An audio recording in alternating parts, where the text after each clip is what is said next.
Hello, जय श्री कृष्ण, जय श्री राम, जय श्री राधे राधे, जय श्री महाकाल। इस वीडियो में श्रवण कीजिएगा श्री भक्त प्रहलाद द्वारा श्री हरि की स्तुति करना। सेवकों सहित भद्र सर्वा कहते हैं, ओम नमो भगवते धर्मात्म विशोधनाय नमः। चित्त को विशुद्ध करने वाले ओमकार स्वरूप भगवान धर्म को नमस्कार है। और भगवान की लीला बड़ी विचित्र है, जिसके कारण यह जीव संपूर्ण लोकों का संहार करने वाले काल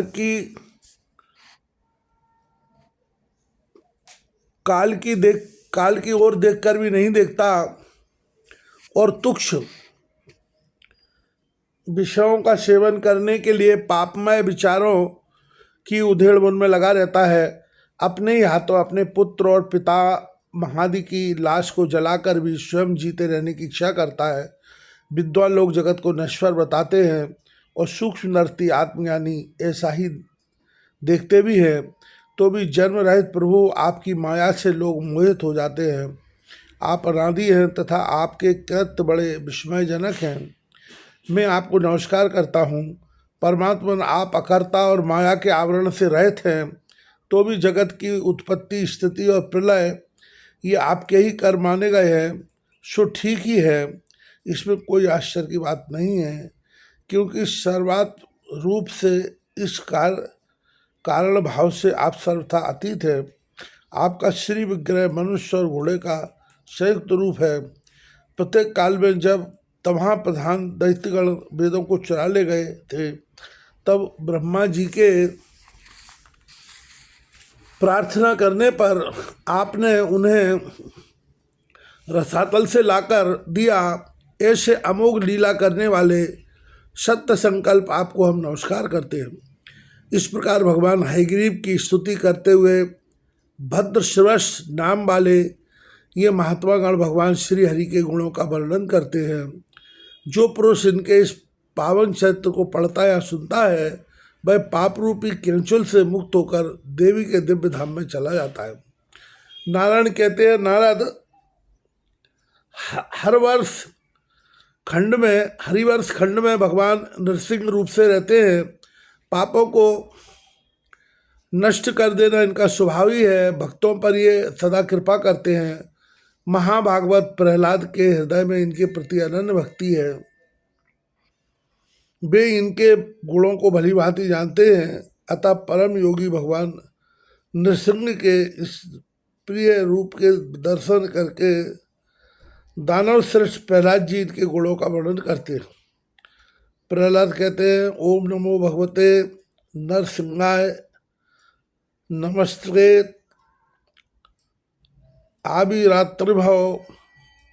आविराविर्भव वज्रदृष्टम कर्माशयान रंधाय तमोग्रश ओम स्वाहा अभयम ममात्मनि भूयिष्ठा ओम क्षम। ओमकार स्वरूप भगवान श्री नरसिंह को नमस्कार है। आप अग्नि आदि तेज के भी तेज हैं। आपको नमस्कार है। हे वज्रनख, हे वज्रदृष्टा, आप मेरे सामने प्रकट होइए। मेरी काम वासनाओं को जला डालिए।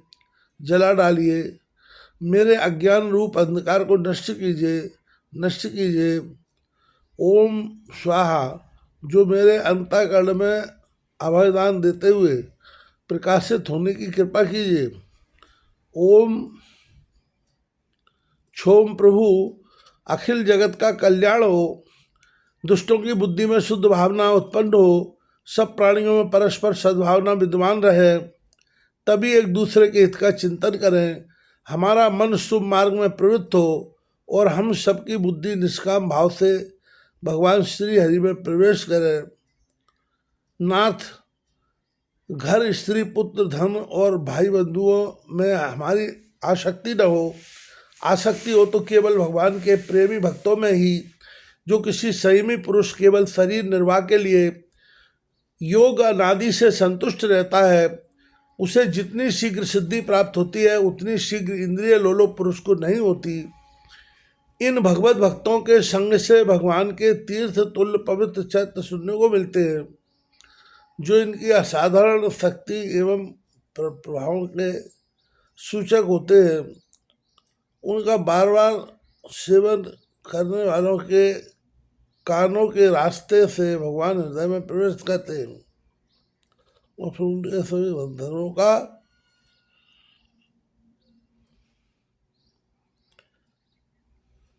और उनके सभी प्रकार के दैविक और मानसिक बलों को नष्ट कर देते हैं। ऐसे भगवत भक्तों का संग कौन नहीं करना चाहेगा। जिस पुरुष की भगवान में निष्काम भक्ति है, जिसके हृदय में समस्त देवता, धर्म, ज्ञान आदि संपूर्ण सद्गुणों से युक्त होकर सदा निवास करते हैं, आगे वेदव्यास जी भगवान कहते हैं, श्रवण कीजिएगा।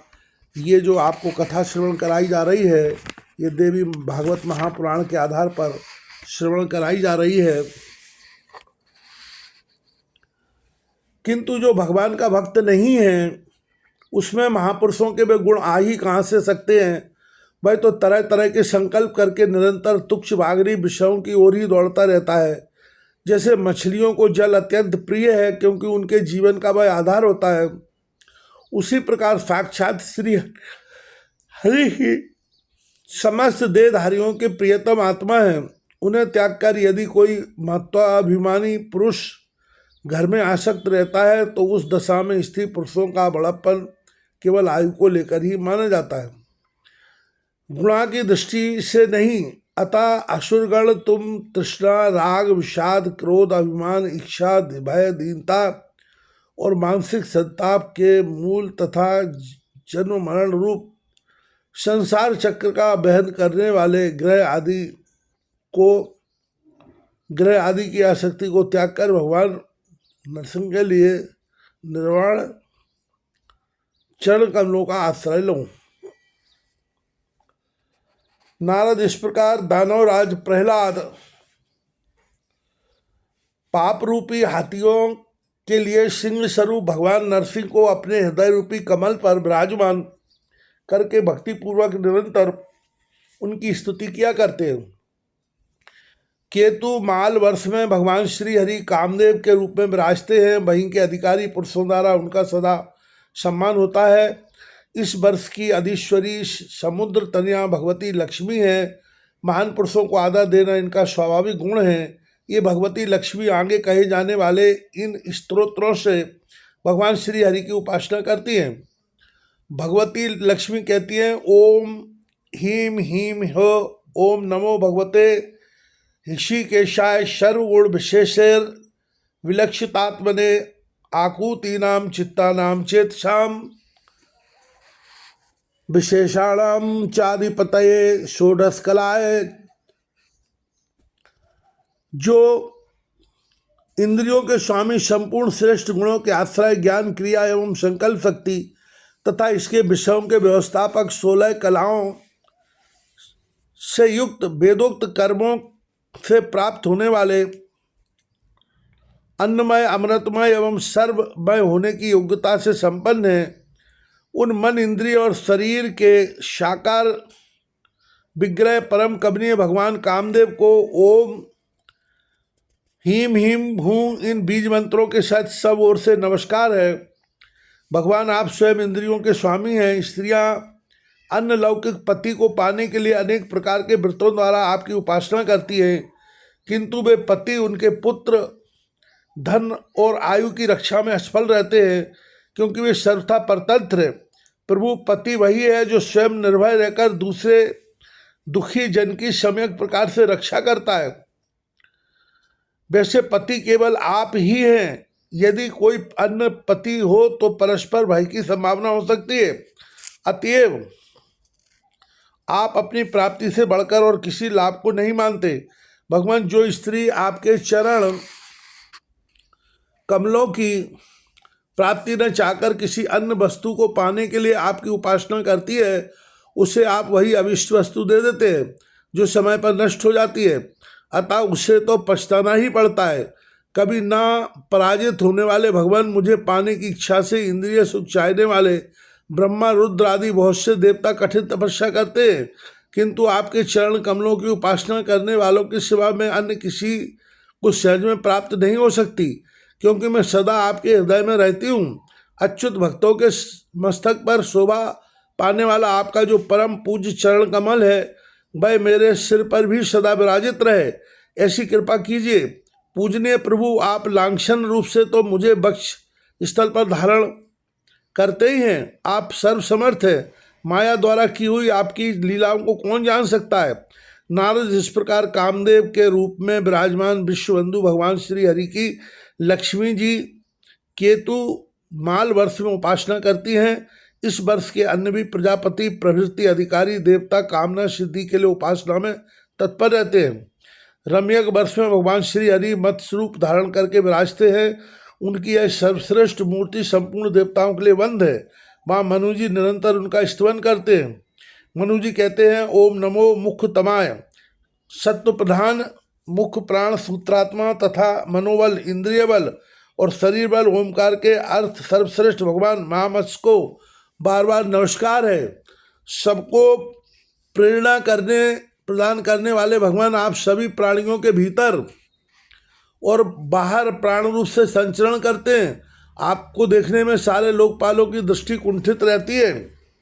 ईश्वर नाम से प्रसिद्ध आप वे परम पुरुष हैं जिनके बस होकर यह अखिल जगत इस प्रकार नचता है जैसे नट के हाथ की कठपुतली। भगवान निश्चय ही लोकपालों के मन में आपके प्रति डाय उत्पन्न हो गया था। फलस्वरूप वे आपका सहारा लेकर अलग एकत्रित हुए और इस प्रयत्न में लग गए कि हम मनुष्य, पशु, नाग और स्थावर आदि प्राणियों की स्वयं रक्षा कर लेंगे, परंतु वे इस कार्य को संपन्न नहीं कर सके। अजन्मा प्रभु प्रलय काल का समुद्र उत्ताल तरंगों से सुशोभित था। उस समय आप औषधियों और लताओं को स्थान देने वाली पृथ्वी को तथा मुझको लेकर उस समुद्र में बड़े उत्साह के साथ कीड़ा कर रहे थे। ऐसे जगत के प्राण स्वरूप आप भगवान मत्स्य को बार बार नमस्कार है। श्री सद्गुरुदेव भगवान।